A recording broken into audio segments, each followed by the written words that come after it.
I'm Zach Randall Freeman, and you're listening to the Listen Up Girl podcast, your LGBTQ plus news for Wednesday, May 27th, 2026. We have 6 good stories today. First one is Kenya just handed down one of the most important trans rights rulings on the African continent in years. A far-right Australian politician who just won an election broke down in tears during his speech to Parliament, and the reason why is something else, and we have so much more. But let's start with Kenya's High Court hands down landmark trans rights ruling. We're starting today with a historic win, and I said this right, historic win out of Africa. Kenya's High Court has ruled that the government cannot categorically refuse to allow transgender people to change their gender markers on their official documents, including birth certificates, national identity cards, and passports. The justice there delivered the ruling on May 20th, and it is a big deal. The case is brought in 2020 by a prominent Kenyan transgender right activist, her name is Audrey, and 2 other people, all of whom had applied to have their documents corrected, and they were flatly turned away by government agencies. The Attorney General's position throughout the case, that gender is based on, quote, fact, not feeling. The court did not agree. The justice found that neither the Births and Deaths Registration Act nor the Registration of Persons Act actually prohibits applications to change their gender markers. The refusal to even consider those applications, he said, is violated constitutional protections on equality, dignity, privacy, and the freedom of expression. The court ordered the agencies to receive, consider, and determine those applications within 60 days on a case-by-case basis and in fair and non-discriminatory manner. Now, let's be clear about what this ruling does and doesn't do. It doesn't create a blanket gender marker changes for all Kenyans, and it does not touch Kenya's colonial-era law that still criminalize same-sex relationships, laws that carry penalties of up to 14 years in prison. Same-sex intimacy remains illegal in Kenya. That battle is still ahead. But what this ruling does is it establishes that trans Kenyans cannot simply be turned away at the door when they try to live as themselves in their own country. For a continent where LGBTQ plus rights are under severe and often violated pressure, this is a meaningful step. And it builds on the growing body of African jurisprudence, and it builds on what's growing in Africa from Botswana and Zimbabwe that is quietly expanding protections for queer and trans people. The activist Audrey has been fighting for recognition for years and called it a victory for dignity, and it is. So congratulations, Audrey, and to the other transgender people that are trying to just be themselves. Next, a far-right Australian MP breaks down in tears, coming out as gay in Parliament. Now, this story has some layers. Jason Virgo is newly elected member of South Australian House of Assembly. He ran for the rural seat of MacKillop under the banner of Pauline Hanson's One Nation, Australia's far-right anti-immigration populist group. He won in March of 2026, and on May 21st, he delivered his first speech to Parliament, and he came out as gay. He broke down in tears. He said he's been openly gay throughout his entire adult life, but during the campaign, rumors about his sexuality were being spread, and he wanted people to hear it directly from him, not through whispers or as a political attack. He talked about his boyfriend. He said his partner of 11 years was born in Indonesia, is Muslim, and is now a proud Australian. He called him the love of his life. The chamber went quiet, and he had to pause to gather himself. The irony and complexity here are impossible to ignore. Jason Virgo is a member of a party that actively campaigned against LGBTQ plus rights, against immigration, and whose colleague, South Australian One Nation leader Cory Bernardi, delivered his own maiden speech the day before, making statements about transgender people and gender-affirming care that were so offensive, other MPs walked out of the chamber. Virgo himself is not without contradiction. He has talked about immigration levels being too high while calling his immigrant Muslim partner the love of his life. He belongs to a party that has consistently been hostile to very communities he is part of. What do we make of him? I honestly don't know. He is not a hero of this story in any simple way, but his tears in that chamber are real. His love for his partner is real, and the fact that a One Nation MP is a conservative rural district stood up and said, I'm gay, this is my love, and I'm telling you myself, that is real too. Politics makes strange characters, and this one is strange too. So let's see what happens. Next, Durham Pride saved by trade unions after a reform UK council cuts funding. Across the Atlantic to England, and a story about what happens when a local government decides LGBTQ plus pride events aren't worth funding anymore.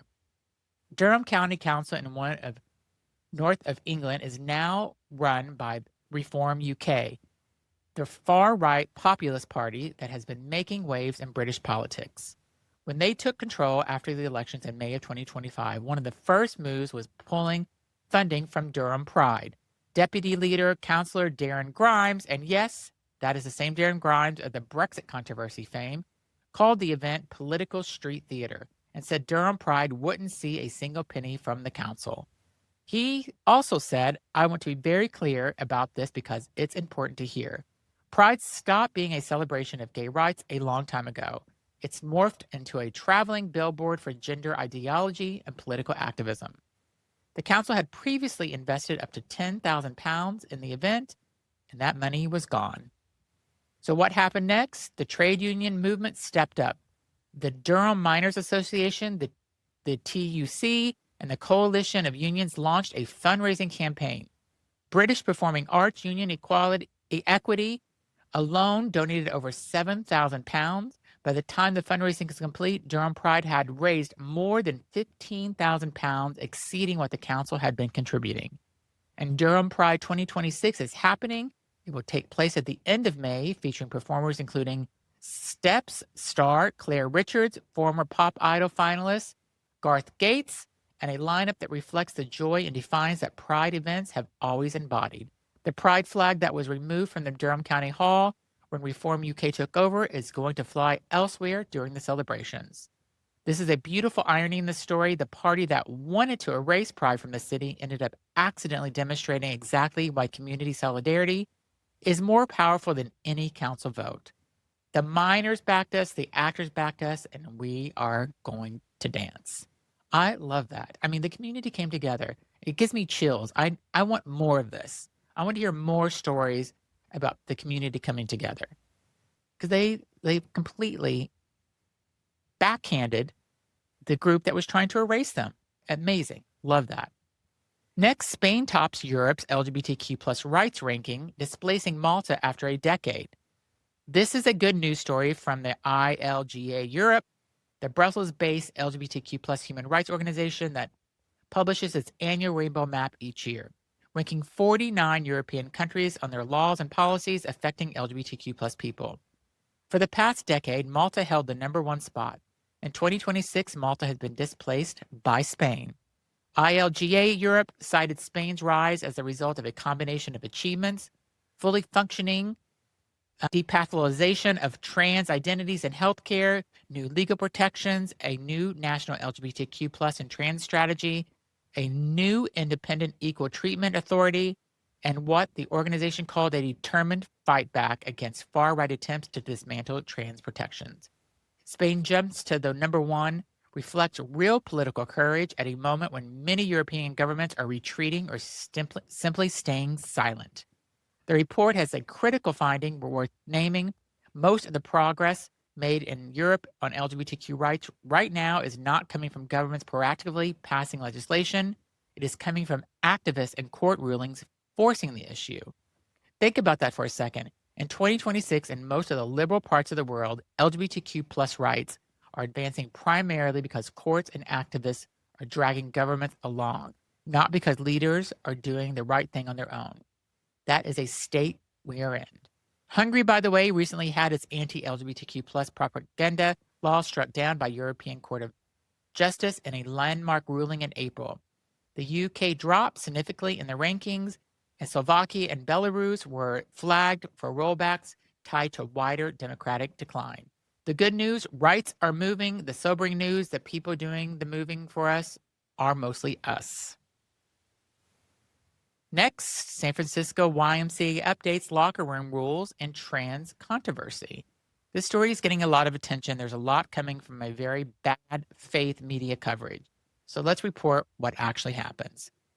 The Stone Towns Family YMCA in San Francisco has updated its locker room guidelines. The new policy states that nudity should be discreet, limited, and brief, and that is permitted only while actively showering. Members are expected to remain clothed or covered when using shared spaces outside the showering.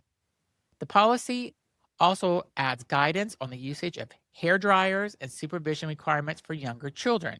The context changes follow a period of dispute involving a trans woman member of the facility, identified in reports only as Sammy, who other members had raised concerns about over the past 2 years, including petitions and complaints to management.